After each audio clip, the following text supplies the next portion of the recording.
Corona महामारीमध्ये असं वाटलं की आपण फक्त एकटेच उरलो काय की काय। आज आम्हाला एक बातमी मिळाली की असा संघर्ष हा सेलूमध्ये सुद्धा झाला, ते सुद्धा माहिती चुकीची आम्हाला प्रशासनाने दिली होती। जालन्याचं देवमूर्तीचं आंदोलन शेतकरी असो की एखादा पंजाबचा शेतकरी असो, प्रत्येक शेतकऱ्याची वेदना ही सारखीच आहे।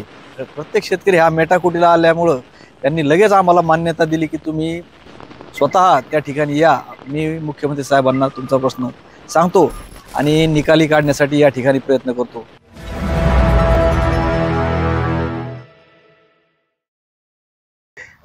आज आमच्या या जालना नांदेड समृद्धी महामार्गाच्या आंदोलनाला 95 दिवस पूर्ण झाले। एवढा मोठा संघर्ष हा आमच्या या जीवनामध्ये आम्हाला पाहायला मिळाला की कोणाही सर्वसाधारण व्यक्तीच्या जीवनामध्ये हा भविष्यामध्ये संघर्ष येऊ नये, की जेणेकरून आपल्याला या जगामध्ये ज्यावेळेस कोरोना आला, कोरोना महामारीमध्ये असं वाटलं की आपण फक्त एकटेच उरलो काय की काय, असं एक चित्र आमच्या पुढे सुद्धा तयार झालं होतं।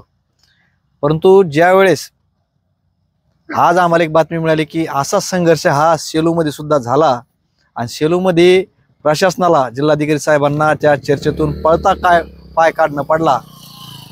म्हणजे आमच्या सोबत तिथले सुद्धा शेतकरी या आंदोलनात सहभागी आहेत, त्यांचं सुद्धा आंदोलन त्यांच्या परीनं त्यांच्या भागामध्ये चालू आहे। ज्यावेळेस आमच्या प्रशासनासोबत प्रत्येक वेळेस मीटिंग झाल्या त्यावेळेस आम्हाला सांगण्यात आलं की खालचं सगळं जे संपादन आहे नांदेडपर्यंत हे पूर्ण झालेलं आहे, परंतु ते सुद्धा माहिती चुकीची आम्हाला प्रशासनाने दिली होती। त्या ठिकाणी संघर्ष झाला आणि अशीच परिस्थिती विलंबाने भूसंपादन म्हणजे जवळपास 50%च्याही पुढं संपादन हे त्या ठिकाणी सुद्धा बाकी आहे, असं आमच्या आज रोजी सुद्धा लक्षात आलं आहे। आम्ही सर्व शेतकरी हे एका जीवाने लढणारे आहोत।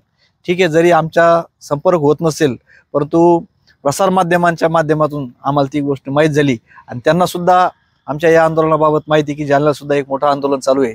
नक्कीच जर या देशातील, संपूर्ण देशातील म्हणजे महाराष्ट्रातील जालन्याचं देवमूर्तीचं आंदोलन शेतकरी असो की एखादा पंजाबचा शेतकरी असो, प्रत्येक शेतकऱ्याची वेदना ही सारखीच आहे आणि या अघोरी सरकारनं या ठिकाणी फक्त या आमच्या सगळ्या शेतकऱ्यांच्या तोंडाला पानं पुसण्याचं काम या ठिकाणी केलेलं आहे। आमचं म्हणणं शासनाला फक्त एकच आहे की तुमच्या सुद्धा ही बाब आज लक्षात आली की खरंच रेडी रेकनरचे दर हे वाढलेले नसल्यामुळं या शेतकऱ्याला अन्याय होतो। फक्त तुम्हाला विनंती एवढीच आहे की लवकरात लवकर या ठिकाणी निर्णय काढावा। ज्यावेळेस आम्ही शरद पवार साहेबांना भेटायला गेलो होतो त्यांच्यासुद्धा ही बाब फक्त निवेदन वाचून लक्षात आली, म्हणजे आम्ही एवढं ओढून ओढून तुम्हाला सांगतो तुमच्या लक्षात नाही आलं आणि एवढ्या या आज एवढं वय होऊन सुद्धा त्यांच्या ज्यावेळेस निवेदन वाचलं त्यावेळेस लक्षात आलं की या आंदोलनाची दशा काय असेल आणि किती दिवसापासून आंदोलन चालून हे शेतकरी आपले लोक भेटायला आले। प्रत्येक शेतकरी हा मेटाकुटीला आल्यामुळं त्यांनी लगेच आम्हाला मान्यता दिली की तुम्ही स्वतः त्या ठिकाणी या, मी मुख्यमंत्री साहेबांना तुमचा प्रश्न सांगतो आणि निकाली काढण्यासाठी या ठिकाणी प्रयत्न करतो। हा विषय त्यांना टोपे साहेबांनी सुद्धा एक चांगल्या प्रकारे समजून सांगितला आणि त्यांच्याही तो लक्षात आलाय।